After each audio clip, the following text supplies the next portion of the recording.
नमस्कार। आज देश की तमाम फटाफट खबरों में आपका स्वागत है। आप न्यूज़ के चैनल इसलिए देखो क्योंकि आपको असली सूचना प्राप्त करनी है, और अगर आप असली सूचनाएं प्राप्त करना चाहते हैं तो ऐसे चैनलों को पलट पलट कर देखो जिसमें आपसे संबंधित सूचना हो।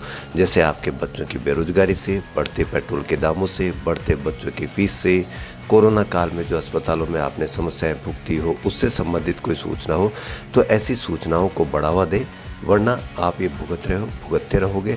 इसका कोई इलाज नहीं हो पाएगा, और जो आप अपने समस्याओं से लड़ाई झगड़े कर रहे हो या लड़ाई झगड़े की बहस देख रहे हो, उन पर भी कोई असर नहीं होगा। तो ऐसी खबरों को बढ़ावा दे, ऐसे चैनलों को बढ़ावा दे जिनमें आपके समस्याओं के समाधान के लिए खबरें हो। तो बढ़ते हैं खबरों की ओर।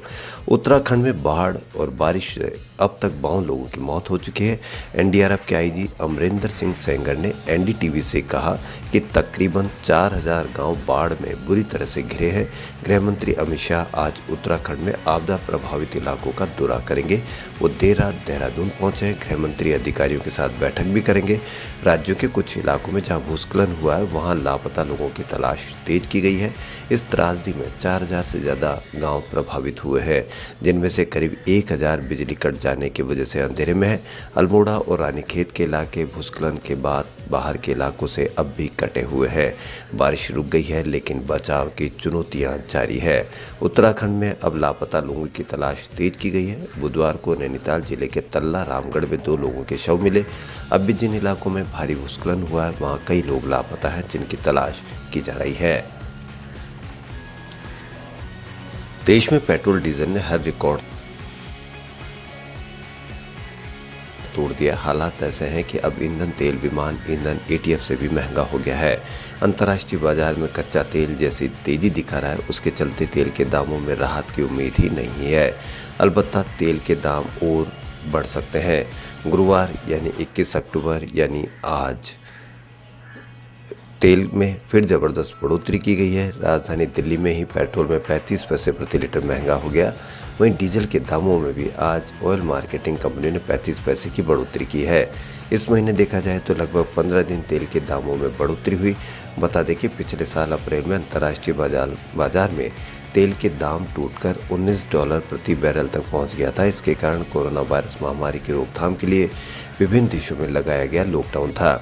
इससे मांग काफ़ी निचले स्तर पर पहुंच गई थी। इस साल टीकाकरण के साथ वैश्विक स्तर पर अर्थव्यवस्था में गतिविधियां तेज होने से मांग बढ़ी है। इससे अंतर्राष्ट्रीय मानक ब्रेंट क्रूड अब $84 प्रति बैरल तक पहुंच गया है। इससे ईंधन महंगा हुआ है और मुद्रास्फीति की आशंका बढ़ी है।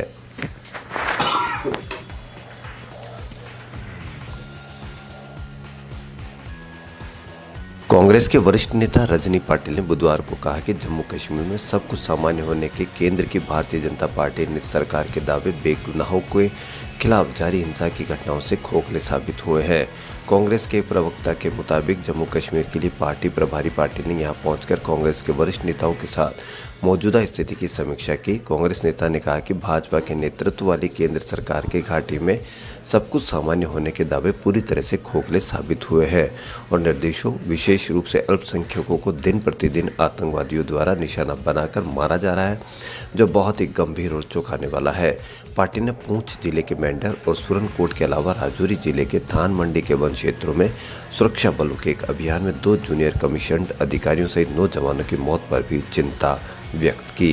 कांग्रेस नेता ने कहा कि केंद्र सरकार और केंद्र शासित प्रदेश प्रशासन निर्दोष लोगों की रक्षा करने में पूरी तरह से विफल रहे। घाटी में निर्दोष और चुनिंदा लोगों को पिछले 2 साल से अधिक समय से निशाना बनाया जा रहा है और अब घाटी में राष्ट्रवादी लोगों के लिए स्थिति बदतर और असुरक्षित हो गई है।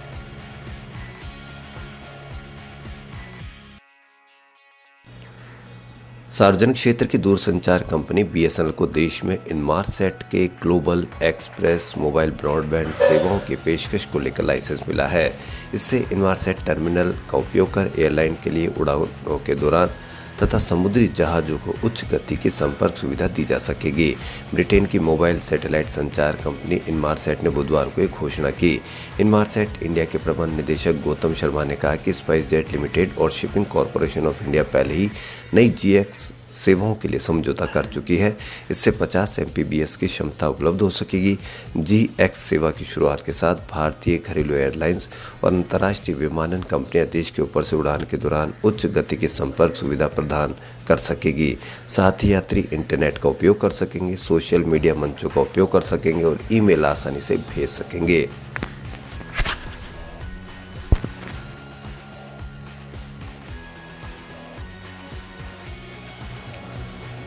झारखंड के मुख्यमंत्री हेमंत सोरेन ने बुधवार को यहां SS बालिका उच्च विद्यालय परिसर में 11वीं राष्ट्रीय महिला जूनियर हॉकी प्रतियोगिता 2021 का उद्घाटन किया।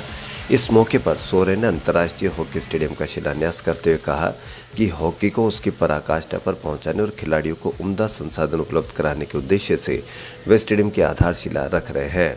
मुख्यमंत्री सोरेन ने स्टेडियम की आधारशिला रखते हुए कहा कि ये सुखद क्षण है, यहाँ आयोजित प्रतियोगिता की गूंज दूर तलक जाएगी।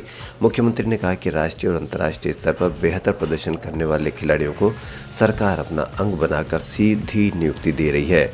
इसके अलावा झारखंड के युवाओं को रोजगार से जोड़ने के संकल्प के साथ निरंतर कार्य किया जा रहा है।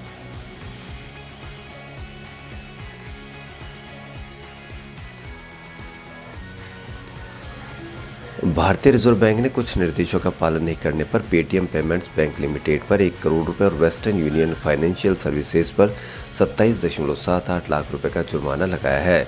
RBI ने बुधवार को एक विज्ञप्ति में कहा कि अंतिम अधिकरण प्रमाण पत्र जारी करने के PPBL के आवेदन की जांच करने पर यह पाया गया कि उसने ऐसी जानकारी प्रस्तुत की थी जो तथ्यात्मक स्थिति को नहीं दर्शाती थी।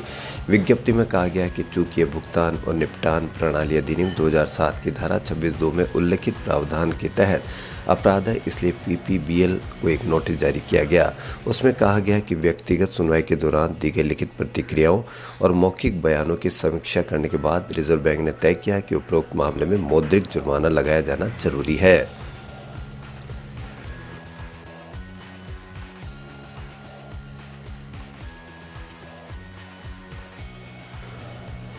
उत्तर प्रदेश में अगले साल होने वाले विधानसभा चुनाव से पहले राजनीति गर्म हो गई है। कांग्रेस महासचिव प्रियंका गांधी को 17 दिनों के भीतर दूसरी बार पुलिस ने हिरासत में ले लिया। ताजा मामला आगरा में पुलिस कस्टडी में मृत सफाई कर्मी अरुण वाल्मीकि की मौत का है। कांग्रेस महासचिव प्रियंका गांधी पीड़ित परिजनों से मिलने के लिए आगरा जा रही थी, लेकिन आगरा एक्सप्रेस वे पर टोल प्लाजा पर उन्हें रोक दिया गया। लखनऊ पुलिस ने उन्हें हिरासत में ले लिया। हालांकि हिरासत के 2.5 घंटे बाद प्रियंका को आगरा जाने की परमिशन मिली। रात करीब 10:45 पर प्रियंका मृतक सफाई कर्मी अरुण वाल्मीकि के पीड़ित परिवार से मिलने उनके घर पहुंची। इसी दौरान मृतक की मां ने दर्दनाक मंजर के बारे में बताते हुए कहा कि पूरे परिवार पर बर्बर टॉर्चर किया गया। अरुण को बिजली का करंट लगाया गया। पुलिस वाले अरुण के हाथों को कुर्सी के पायों से दबाकर कुर्सी पर बैठे थे। तकरीबन 40 के आसपास वाल्मीकियों को पुलिस ने गिरफ्तार कर टॉर्चर किया।